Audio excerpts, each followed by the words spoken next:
일본 전통악기와 트로트 리듬, 그리고 상상을 뛰어넘는 파격 의상이 한 무대 위에서 충돌한 밤이었다.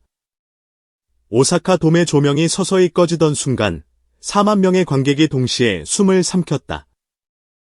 누군가는 휴대폰을 떨어뜨렸고 누군가는 자리에서 벌떡 일어나 무대를 향해 고개를 빼들었다. 그 침묵을 가르며 등장한 이름 단 한 명? 국민 트로트 가수, 그리고 이제는 하나의 브랜드가 되어버린 저스트라이트 김용빈이었다. 그러나 그날의 김용빈은 우리가 알고 있던 그 김용빈이 아니었다. 일본 전통악기와 트로트, 파격 의상까지 한꺼번에 짊어진 채 지상의 강림한 존재에 가까웠다. 그리고 그 무대는 단순한 공연이 아니라 7년 공백을 정면으로 찍고 나오는 한 아티스트의 선언이었다. 오사카 돔이 숨을 죽인 시간, 이상하게 흐르던 공기. 오사카 돔의 밤 공기는 공연이 시작되기도 전부터 묘하게 떨리고 있었다. 관객석은 이미 빽빽하게 들어찼고 응원봉의 불빛은 별처럼 반짝였지만 무대 뒤편 스태프들의 표정은 어딘가 평소와 달랐다. 들뜬 흥분 대신 들키지 않으려 숨겨둔 긴장감이 공기 속에 스며 있었다. 대기실 한가운데 새카만 실루엣의 의상을 입은 김용빈이 조용히 의자에 앉아 있었다. 늘 농담을 던지며 분위기를 풀던 그의 입술은 굳게 닫혀 있었고 두 손은 무릎 위에서 꼼짝도 하지 않았다. 스타일리스트가 살짝 떨리는 목소리로 물었다. 용빈 씨, 준비되셨어요? 대답 대신 그는 눈을 감은 채 숨을 고를 뿐이었다. 그 침묵이 대기실 전체를 뒤덮었다. 누구도 대놓고 말하지 않았지만 모두가 알고 있었다.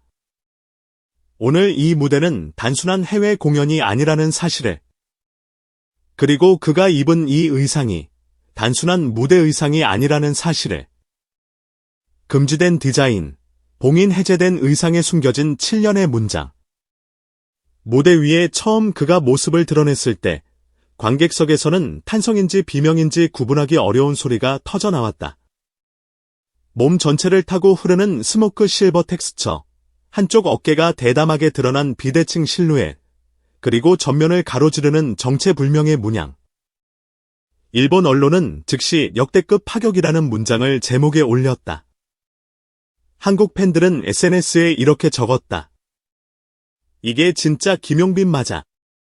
이 정도면 콘셉트가 아니라 선언인데. 하지만 그 누구도 몰랐다. 그 의상이 원래 한 글로벌 패션 브랜드의 출시, 금지, 비밀 라인이었다는 사실을. 지난 3월, 한 디자이너가 자신의 모든 감각을 쏟아부어 완성한 디자인. 그러나 브랜드 내부 심사에서 이런 평가를 받았다. 이 의상은 위험합니다. 메시지가 너무 강렬합니다. 누가 입든 그냥 옷이 아니라 사건이 됩니다. 그렇게 창구 안 깊숙이 봉인될 뻔했던 의상이었다. 그런데 그 비밀 디자인을 누군가가 다시 꺼내어 빛 아래로 끌어올렸다. 바로 김용빈이었다. 그가 이렇게 말했다고 한다.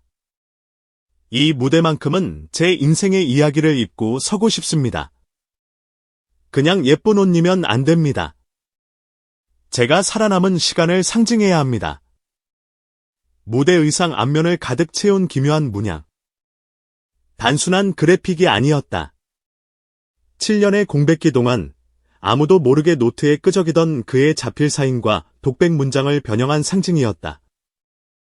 팬들조차 거의 본 적 없는 그의 어두운 시간을 버티게 한 글씨들.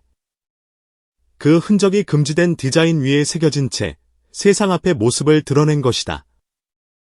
그날, 그는 자신의 과거를 옷으로 입고 무대에 올랐다.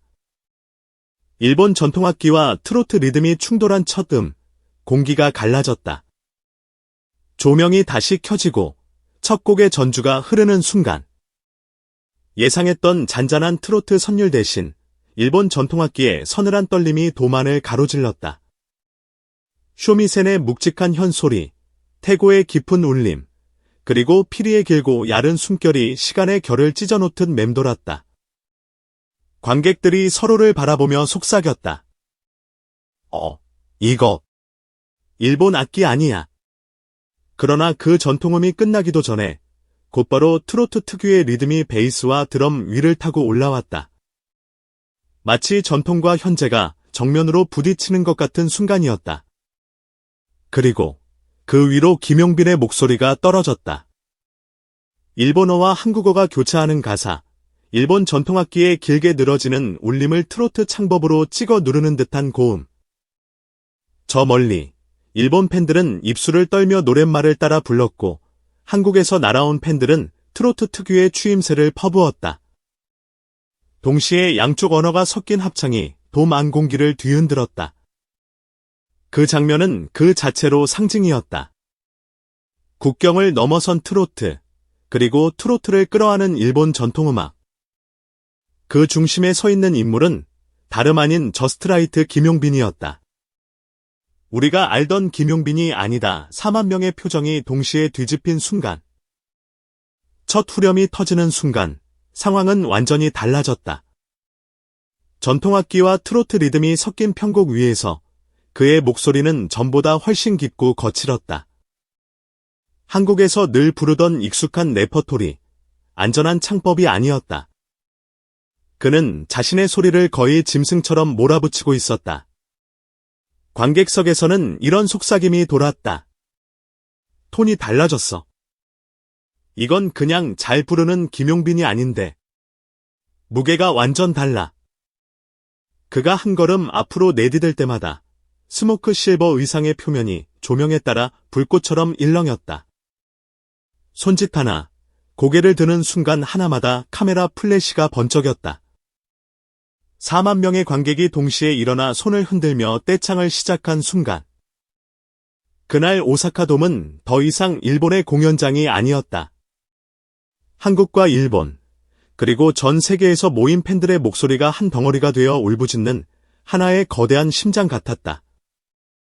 조명이 꺼진 암흑의 40초, 스포트라이트가 선택한 단 한 사람. 공연이 절정으로 치닫던 가운데 예상치 못한 일이 벌어졌다. 환호가 가장 뜨거워질 때쯤 갑자기 돔 전체의 조명이 꺼져버린 것이다. 관객석에서는 작은 비명이 튀어나왔다. 통역 아나운서의 안내방송도 없었다. 그 순간 무대 뒤에서는 스태프들의 다급한 외침이 이어졌다. 김용빈의 의상 안쪽에 숨겨져 있던 LED 패널 시스템이 갑작스럽게 과열된 것이다. 전신 슈트에 가까운 구조라 열이 올라가면 위험해질 수 있다는 우려가 준비 단계부터 있었다. 누군가는 실제로 이건 시제품 수준이라 무대 투입은 무리다라고 반대했다. 그러나 그럼에도 강행했던 이유는 단 하나였다.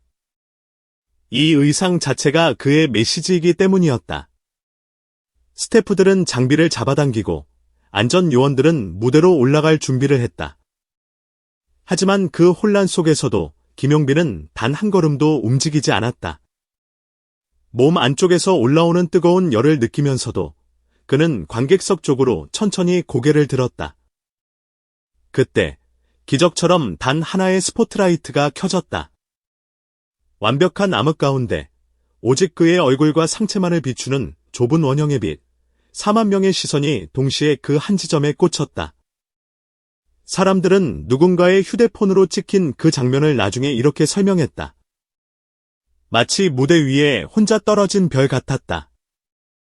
아니, 오사카 돔의 신이 내려온 줄 알았다. 문양이 드러난 순간 봉인된 7년이 무대 위로 떠올랐다. 조명이 완전히 복구되기까지 걸린 시간은 고작 40초 남짓. 그러나 그 40초는 그날 공연 전체를 정의한 시간이었다. 스포트라이트 아래 의상의 전면에 새겨진 문양이 유난히 선명하게 떠올랐다. 관객석 앞줄에 앉아있던 몇몇 팬이 제일 먼저 눈치챘다.